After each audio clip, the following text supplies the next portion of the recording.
Le nord de l'Aube se distingue par la platitude des champs à perte de vue. Dès 2008, Éric Hameau a choisi d'implanter 2500 mètres de haies et 1700 de bandes enherbées. Pour partir un peu sur une agriculture dite intégrée, donc intégrée à son environnement, donc c'est pour favoriser principalement les auxiliaires de culture, donc les petites bêtes qui vont manger les pucerons, etc., etc. Ça peut choquer mon père à l'origine qui a défriché et derrière lui je replante quelques parties, mais je trouve qu'au niveau paysager c'est beaucoup plus intéressant. Ces haies et ces bandes enherbées ont été financées au niveau régional. La Fédération des chasseurs apporte son expertise pour choisir les essences et favoriser l'implantation de la faune sauvage, perdrix, alouettes, fauvettes et insectes. Donc nous, au niveau de la Fédération des chasseurs, l'espèce qui nous préoccupe le plus, c'est quand même la perdrix grise. Et donc la perdrix grise, dans son mode de reproduction, les jeunes perdrix, les poussins, quand ils naissent, quand ils sortent de l'œuf, ils sont insectivores. C'est-à-dire qu'ils ont besoin d'insectes pour se développer pendant les 3 premières semaines de leur vie. Sans insectes, dans le sol, on a de la mortalité.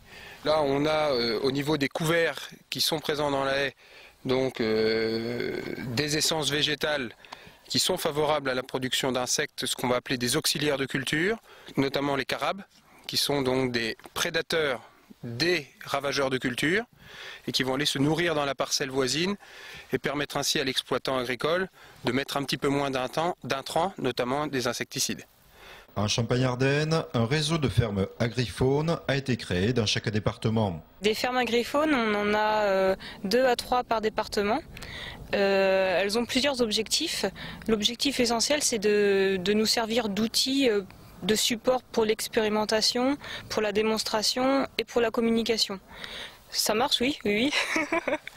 En fait, on a déjà une approche, l'approche des agriculteurs eux-mêmes, rien qu'à entendre leurs commentaires, leurs réflexions sur leurs aménagements qui sont satisfaits de les avoir mis en place.